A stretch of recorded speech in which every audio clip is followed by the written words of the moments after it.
Right, Broncos country, how about that? So, after the Los Angeles Rams embarrassed us on Christmas Day, 51-14, we just returned the favor big time, guys. We just shut them out, 41-0. It was an absolutely dominating performance by the Denver Broncos reserve players. Jarrett Stidham looked phenomenal. Jaleel McLaughlin looked phenomenal. Marvin Mims, dude. How about Marvin Mims going up there, climbing the imaginary ladder, making that absolutely insane play? Before we officially get started, guys, let's go ahead and get some people streaming on in here. Looks like we've got about 5 people in the house right now. Make it 9 now. Hopefully everybody is doing absolutely fantastic this evening. I know everyone here in Broncos country is in a good mood after what we saw tonight. All right, guys, let me just make sure that everything is all good to go here. I've got my stats I'm getting pulled up right now. All right, Broncos country, I'm so happy with what we saw. Alberto Cuebanam, we got Merlo in the house. Alberto Cuebanam was phenomenal. He had the game of his life out there. Take the Gilligan hat off, please.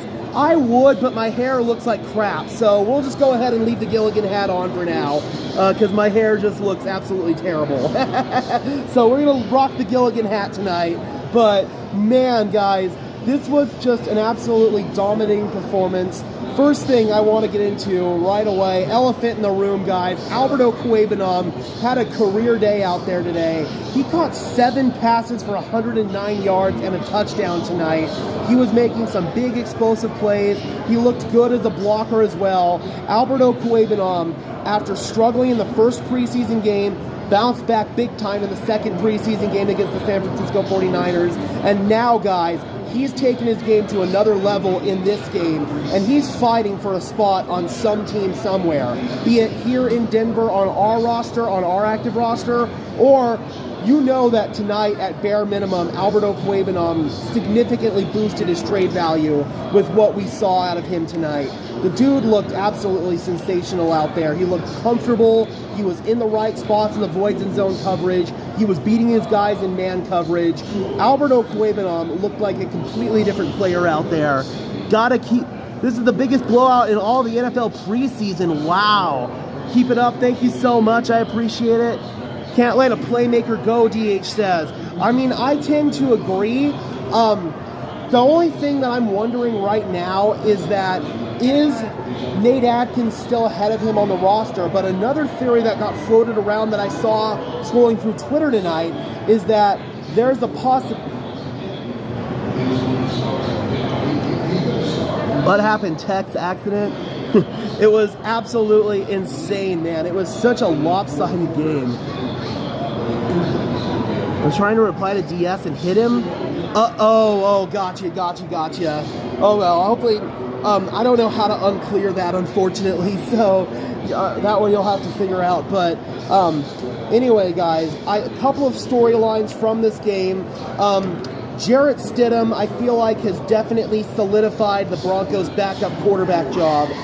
Whenever the Rams played single high man coverage tonight, Jarrett Stidham was not afraid to just hang in there, take a big hit, and deliver a ball upfield for big yardage. He took that one massive hit on the ball to Marvin Mims where he had to come out of the game for a play. They had to examine his ribs. But he was just not afraid to test the Rams defense downfield when they gave him those opportunities to do so. The final stat line tonight for Jarrett Stidham. Stidham was 17 for 28 passing for 236 yards in the first half. 1 touchdown, no picks. Ben DiNucci looked solid out there in his own right, but I feel like at the end of the day, Jarrett Stidham locked up this job. DiNucci was 11 for 15 for 170 yards and a touchdown. So again, those certainly aren't pedestrian numbers in DiNucci's right. All right, good. I'm glad we got that situation figured out. But Ben DiNucci was solid in his own right, guys. He really was. He was 11 for 15 for 117 yards and a touchdown in his own right. Yes, Jess, it absolutely was a good day. So again, Ben DiNucci, not bad at all. He also had 1 sack in this game and made a couple of plays with his legs. 4 carries for 22 yards for Ben DiNucci. So that's something you definitely like to see. Okay, here, let me There we go. All right. Raiders got blown out by the Cowboys today. That's awesome. I have to go back and obviously catch up on all the other preseason games. So again, it feels like Jarrett Stidham has definitely locked up that backup quarterback spot for the Denver Broncos. A very valiant effort both in camp and in the preseason by Ben DiNucci. And I still feel like he's probably going to be on the active roster as QB3, at worst practice squad. But this isn't the end of Ben DiNucci in Denver by any means, even though this is definitely now Jarrett Stidham's backup quarterback job for sure. Jaleel McLaughlin, he once again looked sensational out there. Jaleel McLaughlin is RB3 Broncos country. Tonight confirmed it. He was 10 carries for 48 yards and a touchdown. And it also appears that RB4 is solidified with Tony Jones Jr. Given the amount of playing time we got. Vibe in the stadium's awesome. You can hear Broncos country going nuts right now in the background. It's such an awesome atmosphere in here. I mean, even towards the end of the game, when people were already leaving because the Broncos were so far ahead, we made some big plays there in the last couple of minutes, and the stadium went electric. So that just goes to show that Broncos country is the best fan base in the NFL. We've got about 24% now left of charge on my phone here. So we're basically going to go until my phone gets down a little bit in charge, because I need to keep some charge on my phone. Scoreboard looked really, really cool out there. I mean, it stood out big time. But jumping back into the game here, guys, Jarrett Stidham played phenomenal. Ben DiNucci looked good in his own right. Running back spot, Jaleel's RB3. It looks like Tony Jones is RB4. I think they're going to try to sneak him onto the practice squad. What a game, Antelope. What a game. DH, McLaughlin got hurt briefly, but he went back into the game, so he is okay. So that is very good news there. Let me tell you what, man.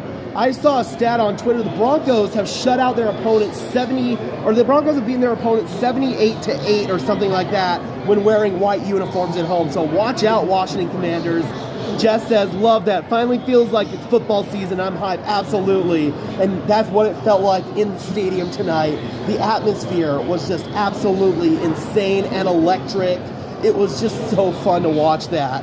Some other storylines. Brandon Johnson made his return today. When Sean Payton said that some starters would play in this game, Brandon Johnson ended up being one of those starters.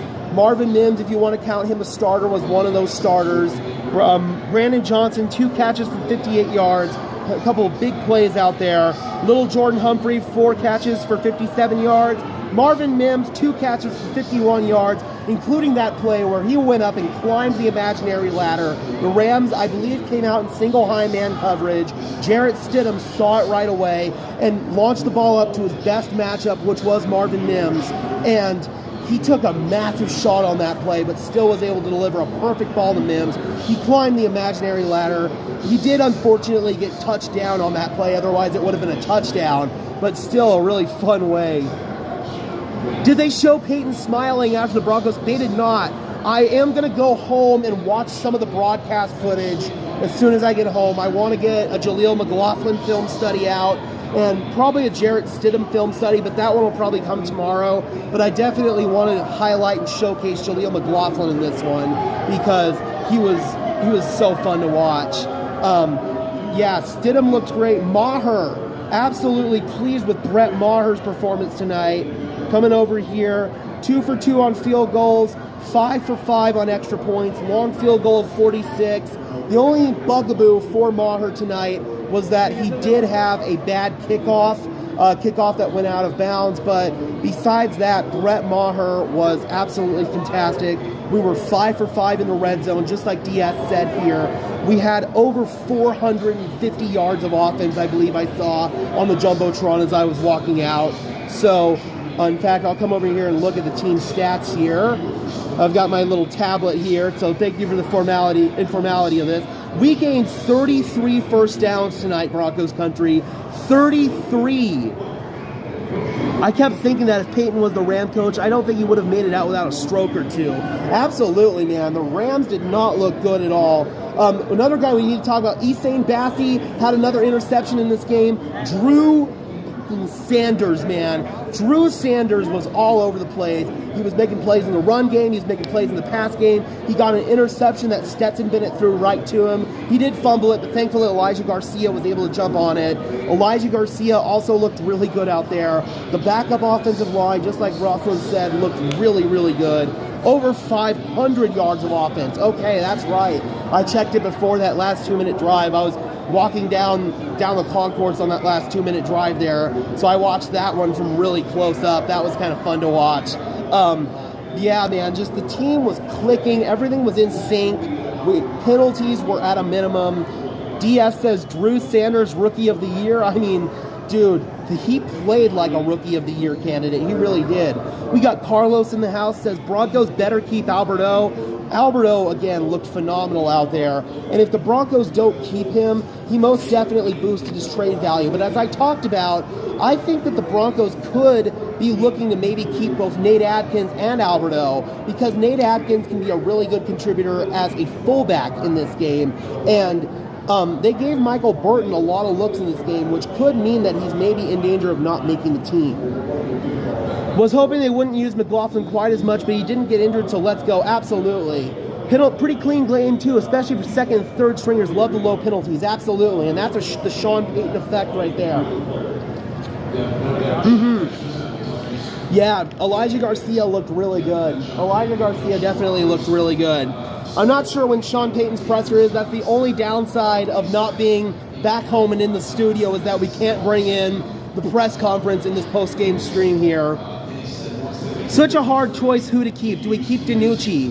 I think that it's gonna be Stidham. Stidham pretty much locked up that job tonight. But the Broncos have a couple of options they can use with Ben DiNucci. They can risk putting him on the waiver wire, and if he makes it through waivers, they can re-sign him to the practice squad, or they can keep him on the active roster as the third quarterback and use him for that third emergency quarterback role. But he'd have to be on the active roster if that happens, and that would take away a spot for someone on the offensive line, or maybe that fourth tight end or that fourth running back. A couple of our young defensive backs really looked good out there. We already talked about Hussein Bassi, who made his third interception in the row in the preseason. He was absolutely phenomenal, but also J.L. Skinner looked good out there. Delarian Turner-Yell looked good out there. Devon Key made a couple of nice plays out there. Our young secondary players were sensational in this one. And then Broncos Fed says, I would cut Ben, and let's see what happens there. And I think that's probably going to be the most likely scenario here.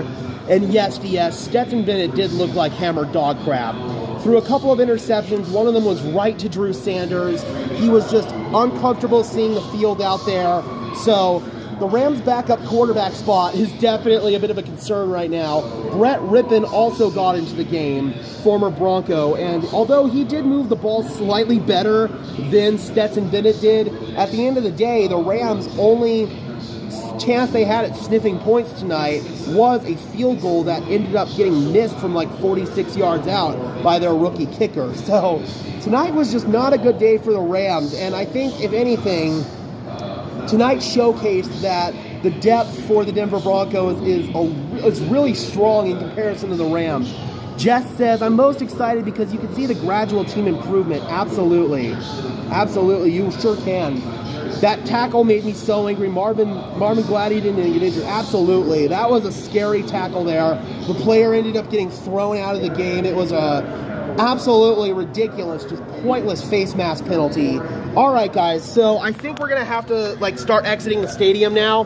So I'm going to take you guys with me here because I do not want to miss my bus back to my car. That's the last thing I want. So we're going to head out of the stadium, guys. We're going to bring you with us here. But just, again, guys, overall, Brandon Johnson looked really, really phenomenal.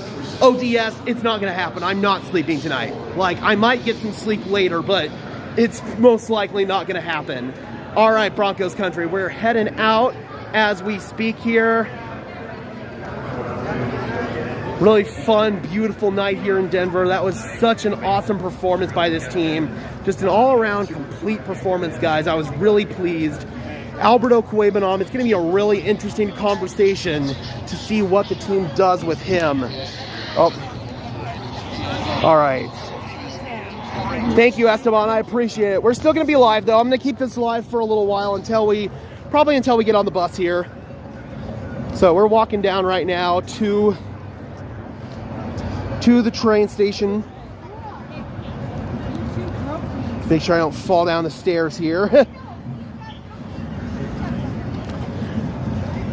Some other guys who stood out tonight. Alex Palszewski, rookie right tackle, looked really good out there. Unfortunately, Demontre Jacobs, the rookie left tackle, did get injured. DS says Rams announcers looked depressed the whole game. Yeah, I bet. It was, who was it? Andrew Siciliano and Andrew Whitworth, I believe it was. So, yeah, man. And also the defensive line, the reserve guys, Matt Henningsen had a batted ball tonight. I thought he looked really good. One development that we saw was that Tyler Lancaster, it actually appears that he's going to make the team. Am I going to go back on live? I might. Yeah, it just depends on what time I get home, how bad the traffic is. My car is parked over at my grandma's work right now, and I have to go and take the train over and pick up my car. So, the Jumbotron, yes, the Jumbotron definitely made an impact. Like, you could tell just how much money was invested in it, quite frankly. Wow, I'm so impressed that we got this dub. We had a lot of studs. I hope we play like this against the sorry-ass Raiders. Absolutely. Absolutely, man. If our first-teamers can play like that, then this team is going to win quite a few games. But obviously, this was preseason, so we have to temper what we saw just a little bit here. All right. Yeah, and the atmosphere just leaving the game is absolutely phenomenal. Fans are fired up. I've heard many "Let's Go Broncos" chants as we exit. So again, man, this was a good feel-good win for the Denver Broncos. Just to win in the way we did. We dominated in all three areas of the game. We didn't have too many major injuries. That was huge for us. So again, man, I just really was pleased with how things go. Wilson was looking worried he might get benched. No. Jarrett Stidham played well, but he also played like a backup quarterback would play tonight. He launched the ball up a couple of times when it was single high man coverage just to see what happens. They weren't exactly well-placed balls for the most part. But again, you want him to do those kind of things when he sees single high man. But at the end of the day, this is still Russell Wilson's team. It's going to be 2 long weeks. Yes, it is, Jess. It's going to be 2 long weeks. All right. Got to slip through here. It's starting to get a little chaotic. Alberto and Jaleel, man. Those were the top storylines from the game. We got some like freelance drummers out here playing right now. So let me know if I need to try to turn the volume on the stream down here. Oh, hey, some light. There we go. I will say the atmosphere walking out of a Broncos game is just always a ton of fun, man. Got some freelance drummers hanging around right now. Wilson was thinking about getting home to Sierra.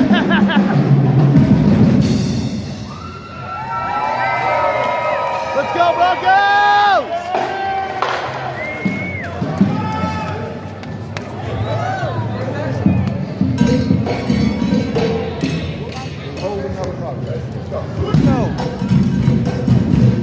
A conversation that I definitely feel like we should have here is Essane Bassey and the whole nickel spot, because Bassey has looked like a complete revelation, not only as a nickel, but also a backup safety.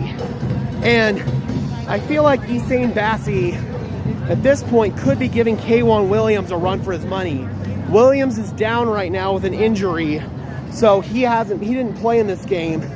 And again, man, just the way that Bassey has looked both in the preseason as well as in training camp, I feel like he's going to make a strong argument to make this team. I really do. But again, man, the big conversation here is like, what do we do with Alberto Cuebanam? Because if the Broncos do keep 4 tight ends, that then leaves the question of what do we do with Nate Atkins, who's a big backup fullback, basically. Again, Michael Burton got a lot of looks tonight, so I don't know if that means he's potentially on the bubble and they're going to roll with both Alberto and Nate Atkins. So it's definitely a big conversation that we need to have here. And people said this team didn't have depth. Absolutely. All right, guys, I'm going to go ahead and dip out of here. We're at about the 20-minute mark. I think I'll go ahead and go live when I get home. That's what I'll do. I will go live when I get home, guys. So probably not going to be for maybe an hour, but I will maybe pop live for at least 15 minutes when I get home and do a little summary live stream here. Thank you guys so much for tuning in tonight. I really appreciate it, guys. Be sure to leave a like on the stream. I would really appreciate it. Helps tell YouTube to push us out and helps us get seen by more members of Broncos country just like you and me. And until next time, guys, this has been another episode of Denver Broncos Syndicate. I am your host, Gage Madrid, saying peace out.